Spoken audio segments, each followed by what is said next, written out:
সুধী বৈষ্ণব ভক্তবৃন্দ, আপনাদের চরণে রইল আমার ভক্তিপূর্ণ ভুলণ্ঠিত প্রণাম। প্রণাম জানাই আমার শ্রী গুরুদেবের চরণে। প্রণাম জানাই এই বিশ্ব ব্রহ্মাণ্ডের যত সাধু গুরু বৈষ্ণব আছে সকলের চরণে। প্রণাম জানাই অনন্ত কোটি বিশ্ব ব্রহ্মাণ্ডের মালিক যিনি শ্রী ব্রজেন্দ্র নন্দনের চরণে। সুধী বৈষ্ণব ভক্তবৃন্দ, আমরা আজকে নৈমিষারণ্যের কথা জানব। নৈমিষারণ্যের কথা কি? যেখানে মুনিগণ 60,000 মুনিগণ বসে এই ভাগবত আলোচনা করেছিলেন। আসুন আমরা সেটা জানি। জ্ঞানতিমিরান্ধস্য জ্ঞানাঞ্জন শলাকায়া চক্ষুরুন্মীলিতং যেন তস্मै শ্রী গুরুবে নমঃ। নমোऽয়ং বিষ্ণুপাদায় কৃষ্ণপৃষ্ঠায় ভূতলে শ্রীমতে মহানমঃ স্বামিনীতে নমামিহে। বাঞ্ছাকল্পতরুভ্যশ্চ কৃপা সিন্ধুভ্যেব চ পতিতানাং পাবনেভ্যো বৈষ্ণবেভ্যো নমো নমঃ।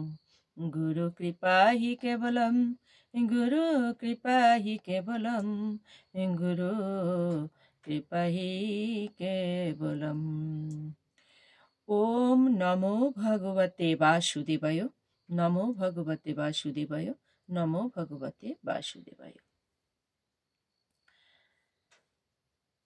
নৈমিষারণ্যের কথা। বিষ্ণুর নাভিকমল থেকে ব্রহ্মার সৃষ্টি। বিষ্ণুর আদেশে তিনি সৃষ্টিতে মনোনিবেশ করলেন। প্রথমে সৃষ্টি করলেন পঞ্চমহাভূত। কি সেটা? ক্ষিতি, অপ, তেজ, মরুত, বোম। ক্ষিতি অর্থাৎ মাটি, অপ অর্থাৎ জল, তেজ অর্থাৎ আগুন, মরুত অর্থাৎ বায়ু, বোম অর্থাৎ আকাশ বা শূন্য। তারপর তিনি সৃষ্টি করলেন প্রাণীর। মন থেকে সৃষ্টি হলো চতুষ্ষণ: সনক, সনন্দ, সনাতন ও সনত কুমার। তারপর ভৃগু আদি সপ্তঋষি। ওনারা জন্মেই ব্রহ্মাকে জিজ্ঞাসা করলেন, আমাদের কর্তব্য কি? আমাদের বাসস্থান কোথায় হবে? ব্রহ্মা বললেন, আমি পঞ্চভূতের দ্বারা এই পৃথিবীটাকে সৃষ্টি করেছি, তোমরা এই সৃষ্টিকে আরো সুন্দর করে তুলবে। সেজন্য আগে তপস্যা আর যজ্ঞ করো। ঋষিরা বললেন, কিন্তু আমরা যজ্ঞ করব কোথায়? ব্রহ্মা বললেন, আমার এই ধর্মচক্র ছুড়ে দিচ্ছি, এই চাকার গতি লক্ষ্য করে তোমরা যাবে। তারপর যেখানে সেই চাকার নেমিটা কি? বেড়, যে ইয়েটা, সেটা একটা মানে চারিদিকে যে বেড়টা, বলছে এই নেমি পড়বে, সেটাই হবে তোমাদের তপস্যার স্থান। আকাশপথে চাকা ছুড়ে দিলেন ব্রহ্মা। চাকা চলছে। ঋষিরা সেটা দেখে পিছু পিছু ছুটছে। ঘুরন্ত চাকা ছুটতে ছুটতে এসে পড়ল গোমতী নদীর তীরে একটি সুন্দর জায়গায়। চাকার নেমি অরণ্যে পড়ার জন্য সেই স্থানের নাম হলো নৈমিষারণ্য। সুধী বৈষ্ণব ভক্তবৃন্দ, আমরা যখন ভাগবতীয় কথা শ্রবণ করি তখন আমরা প্রায় বলি যে নৈমিষারণ্যে ঋষিরা কি করছেন? যজ্ঞ করছেন। নৈমিষারণ্যে বসে ঋষিরা কি করছেন? ভগবানের গুণমাহাত্ম্য আলোচনা করছেন। এই হচ্ছে সেই নৈমিষারণ্য। তপস্যা করার সুন্দর জায়গা পেয়ে গেলেন ঋষিরা। গোমতী নদীর জল, গাছের সুন্দর সুন্দর ফল, আর লতায় লতায় সুন্দর সুন্দর ফুল, মনোরম বাতাস, সব মিলিয়ে সে এক অপূর্ব পরিবেশ। মন ভরে গেল ঋষিদের। যজ্ঞ করবার জন্য স্থান পাওয়া গেল, কিন্তু উপকরণ তা পাবেন কোথায়? বেদে বর্ণিত আছে যজ্ঞের যেমন বিধি সেই মতোই করতে হবে। পাবকের সংসর্গে গঙ্গার গর্ভ হয়েছিল। ওই প্রদীপ্ত গর্ভ পর্বত শিখরে স্থাপিত হলে স্বর্ণের আকারে পরিণত হয়।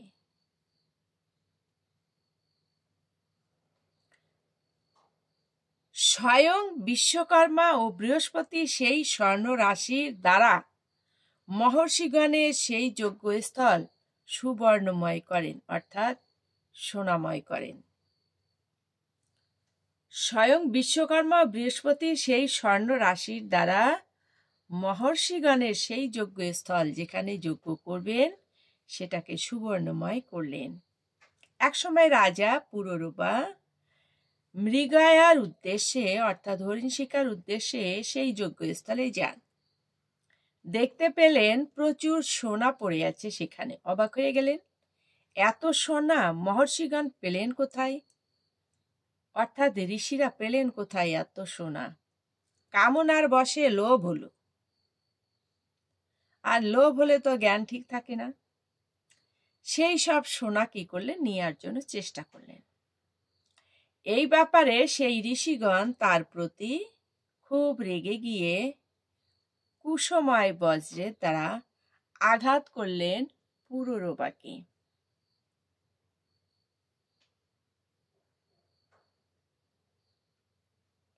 তখন সেই কুশবজ্রের প্রহারে রাজা মারা গেলেন। তার পুত্র আয়ুকেই তখন মহর্ষিগণ রাজা করলেন। তারপর আবার মহর্ষিগণ যথাবিধি যজ্ঞ শুরু করলেন। বহু মুনি ঋষি সেই যজ্ঞে আমন্ত্রিত হলেন। দেবতাগণ, অপ্সরাগণ, সিদ্ধগণ, গন্ধর্বগণ, চারণগণ সেই যজ্ঞস্থলে উপনীত হলেন। নানান মাঙ্গলিক দ্রব্য সম্ভারে পূর্ণ হয়ে সেই যজ্ঞভূমি ইন্দ্রপুরীর মতো সভা বিস্তার করল, অর্থাৎ স্বর্গপুরীর কথা বলছে, ইন্দ্রপুরী। মহর্ষিগণ তখন স্তোত্র যজ্ঞের দ্বারা আপ্যায়িত করলেন। সেই যজ্ঞভূমিতে কোথাও গন্ধর্বদিগের সামগান, কোথাও অপ্সরাগণের নৃত্য, কোথাও শান্তচেতা মুনিগণের মধুর বিচিত্র বাক্যলাপ, কোথাও মন্ত্র, তত্ত্বজ্ঞ ঋষিগণের পরস্পর বিচার, আবার কোথাও বা সাংখ্য, ন্যায় প্রভৃতি দর্শন তত্ত্বজ্ঞ বিদ্বান ঋষিগণের বাগ বিদণ্ডা হতে লাগলো। অর্থাৎ কথার মিল হচ্ছিল না। সেখানে ব্রহ্ম রাক্ষসগণ, যজ্ঞঘাতী দৈত্যগণ কিংবা যজ্ঞ নষ্টকারী অসুরগণ কেউই বিঘ্ন করতে সমর্থ হল না। মহর্ষিগণের শক্তি, জ্ঞান ও ক্রিয়াযোগে সেই যজ্ঞবিধি যথাযথ অনুষ্ঠিত হল। এইভাবে ভৃগু আদি মহর্ষিগণ 12 বছর ধরে সেই যজ্ঞের অনুষ্ঠান করলেন। পুরাকালে বিশ্ব স্রষ্টাগণ বিশ্ব সৃষ্টির কামনায় স্বয়ং ব্রহ্মাকে ব্রহ্মপদে বরণ করে 1000 বছর পর্যন্ত এই নৈমিষারণ্যে পুণ্যযজ্ঞের অনুষ্ঠান করেন। এখানেই মহাতেজা ধর্মরাজও যজ্ঞ করেন। দেবতাগণ এখানে 1000 বছর ধরে যজ্ঞ করেন।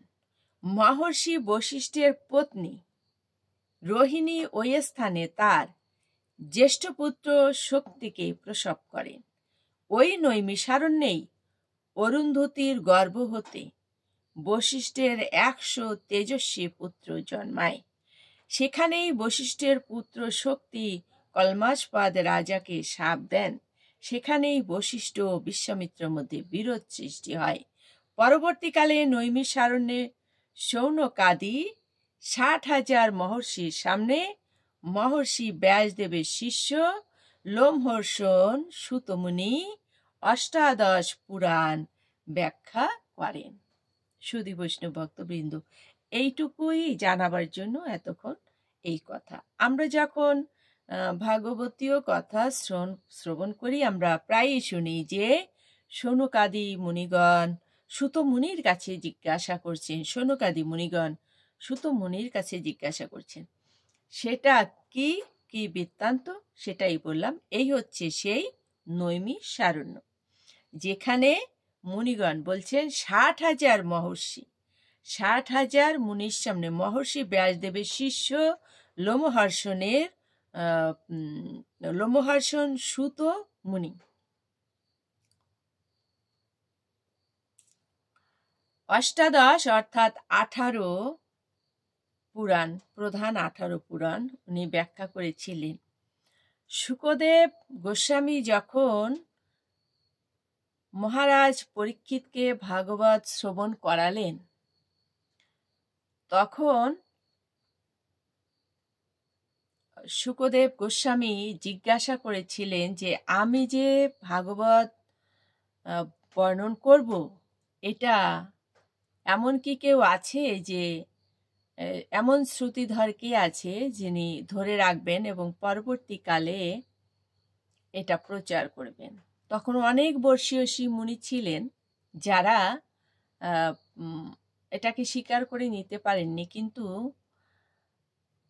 অদূরে বসেছিলেন সুতমুনি।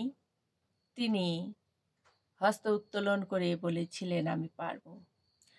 জাহ্নবীর স্রোতধারার মতো যে সপ্ত দিবস অর্থাৎ কি 7 দিন ভাগবত পাঠ হয়েছিল এবং মহারাজ পরীক্ষিত 7 দিন সেই ভাগবত শ্রবণ করেছিলেন। 7 দিনে এই ভাগবত বর্ণন করেছিলেন এই শুকদেব গোস্বামী। কেমনভাবে বর্ণনা করেছিলেন? মনে হচ্ছিল যে জাহ্নবীর স্রোতধারা, সেই ধারাকে ধরে রেখেছিলেন শ্রুতিধর মুনি সুতমুনি।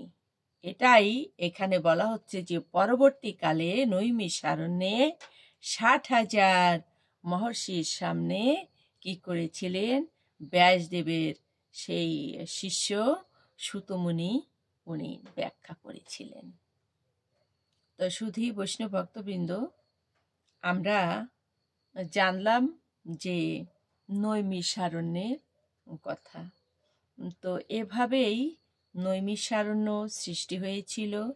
ব্রহ্মা সেই ওনার সনকাদি এবং যে সন্তানেরা সপ্তর্ষি ভৃগু আদি সপ্তর্ষি মুনি, ওনারা সাধনার জায়গা পেয়েছিলেন এইভাবে গোমতী নদীর তীরে, এবং ব্রহ্মাই সেটা করে দিয়েছিলেন। ব্রহ্মা কর্তৃক ক্রমান্বয়ে তিনি সৃষ্টি করেছিলেন কি? ব্রহ্মার একদিনে 1 কল্প হয়।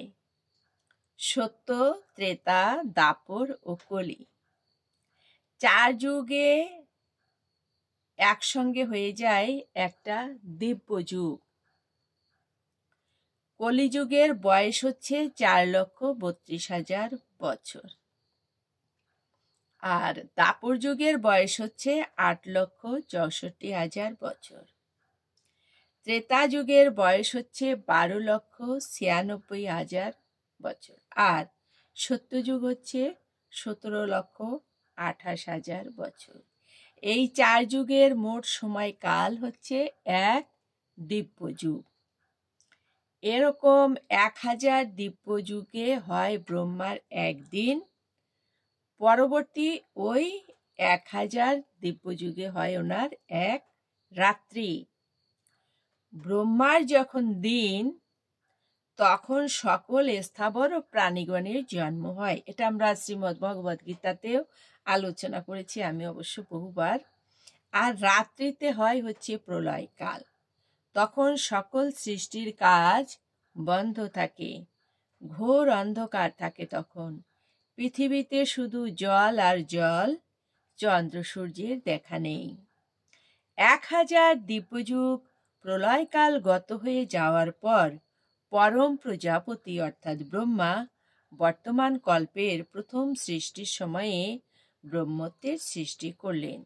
যখন সকল স্থান অন্ধকারে ঢাকা, কোনো প্রাণীর চিহ্ন মাত্র নাই, কোনো স্থল নাই, কেবল জল, তখন স্বয়ম্ভু ব্রহ্মা বায়ুরূপ ধারণ করে সেই জলরাশির উপরে বর্ষাকালীন জোনাকির মতো আকাশে ঘুরতে ঘুরতে পৃথিবীর পুনঃপ্রতিষ্ঠার উপায় অনুসন্ধান করতে লাগলেন। বুঝতে পারলেন পৃথিবী এই জলরাশির মধ্যেই ডুবে আছে। ওই যে প্রলয় হলো, প্রলয় হওয়ার কারণেই পৃথিবী ডুবে গেল। অন্যান্য কল্পের মতো তিনি তখন কি করলেন? বরাহ মূর্তি ধারণ করে জলের মধ্যে প্রবেশ করলেন। তারপর পৃথিবীকে উদ্ধার করে সমুদ্রের জল সমুদ্রে ও নদের জল নদীতে রাখলেন।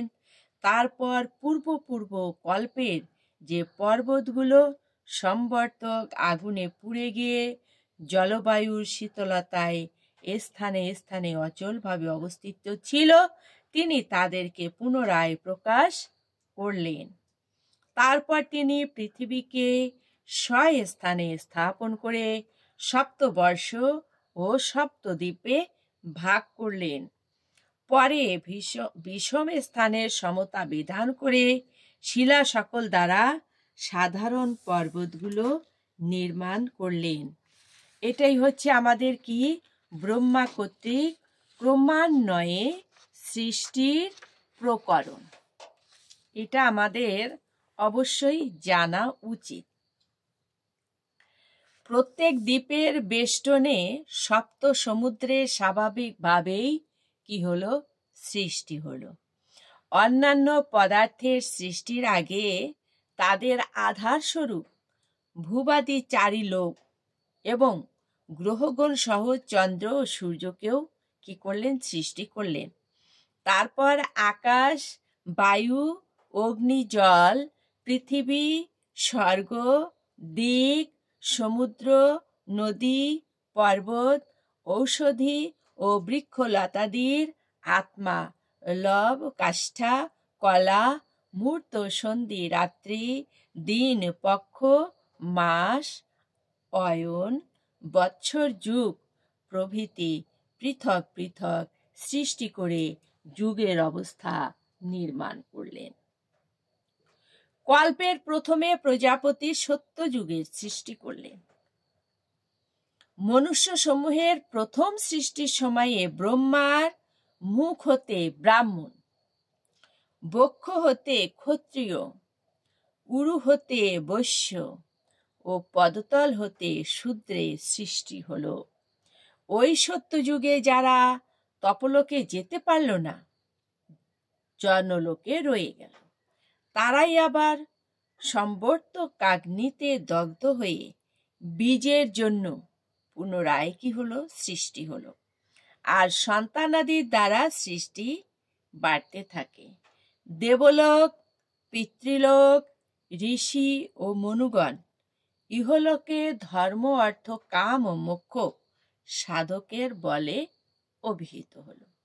যেহেতু তারাই ব্রহ্মার মানস সৃষ্ট আর সমৃত বশত সিদ্ধাত্মা। যে প্রজারা হিংসাপূর্ণ কাজ করে তারা স্বর্গগত হলেও পুনরাবর্তিত হয়ে কর্মফল ভোগ করবার জন্য ইহলোকে জন্মায়। এটা হচ্ছে কর্মগুণে যে জন্মান্তর, সেটা। আর নিজ নিজ কর্ম অনুসারে খ্যাত হয়। কর্মাশয়ে জন্মান্তর লাভের কারণ। যাদের কর্মাশয় বিনষ্ট হয়নি সেই সব প্রজারা নিজ নিজ শুভাশুভ নানা কর্ম অনুসারে দেবতা হতে স্থাবর পর্যন্ত নানাবিধ শরীর ধারণ করে উৎপন্ন হয়। তারা সৃষ্টির আগে যেসব কর্ম করেছিল, সৃষ্টি হয়ে সেই সেই কর্মের ফল ভোগ করে। পূর্ব অতীত কল্পে ওই প্রজা সকল যে যেমন নাম রূপাদি নির্দিষ্ট ছিল, পরবর্তী কল্পসমূহ প্রায় তারা সেই রূপ নাম ও রূপ ধারণ করে জন্মলাভ করে। সৃষ্টিকর্তার এই সৃষ্টি স্তব্ধ হয়ে এলে নতুন সৃষ্টির বিষয়ে তার বাসনা হলো। তখন সেই ব্রহ্মার মুখমণ্ডল হতে সত্য গুণান্বিত পবিত্রাত্মা সহস্র মিথুন, বক্ষস্থল হতে রজগুণ সম্পন্ন তেজস্বী সহস্র মিথুন, উরুদেশ হতে রজতম গুণান্বিত চেষ্টাশীল সহস্র মিথুন, তার দুই পদ হতে তমগুণোচিত শ্রীহীন অল্পতেজা সহস্র দম্পতি জন্ম হলো। তারা উৎপন্ন হওয়া মাত্র আনন্দ ভরে সঙ্গত হলো, কিন্তু সেই সময় স্ত্রীলোকের প্রতি মাসে ঋতু হওয়ার নিয়ম না থাকায় সেই কর্মে সন্তান লাভ হলো না। তখন জীবনান্তে একবার মাত্র নারীর প্রসবের নিয়ম ছিল। বর্তমান কালে যে প্রজাগণ দ্বারা জগৎ পরিপূর্ণ আছে, বিধাতার ওই মানস প্রজা মিথুনই তাদের আদি বংশ। সুধী বৈষ্ণব ভক্তবৃন্দ, আমরা আজকে এ পর্যন্তই। আমরা পরবর্তী ভিডিওতে এর পরেরটুকু আলোচনা করব। সত্যযুগ মানুষেরা কি করলো, পরবর্তীকালে কিভাবে সব কিছু হলো, এই বিষয়ে আমরা জানবো। যে ব্রহ্মা কি করে ক্রমান্বয়ে সৃষ্টি করলেন এবং সেই সৃষ্টির যে রহস্য, এটা কাহিনীটা অনেক বড়। তো যাই হোক, আজকে আমরা এ পর্যন্তই রাখছি। সুধী বৈষ্ণব ভক্তবৃন্দ, আপনারা সকলে ভালো থাকবেন আর এই ভিডিও আপনারা শ্রবণ করবেন। আমি আবারও আপনাদের চরণে ভক্তিপূর্ণ প্রণাম জানাই আমি শ্রী গুরুদেবের চরণে প্রণাম জানাই বিশ্বব্রহ্মাণ্ডের নায়ক সেই পরমেশ্বর জগদীশ্বর ভগবানের চরণে। ওম নমো ভগবতে বাসুদেবায়, নমো ভগবতে বাসুদেবায়, নমো ভগবতে বাসুদেবায়। শ্রীমদ্ ভগবতে শ্রী গীতায় নমঃ, শ্রী গীতায় নমঃ, শ্রী গীতায় নমঃ। ওম নমো ভগবত বাসুদেবায়, ভগবত বাসুদেবস্য বাংময়ী মূর্তি স্বরূপায় শ্রীমদ্ ভাগবত গ্রন্থ মহাপুরুষায় নমঃ।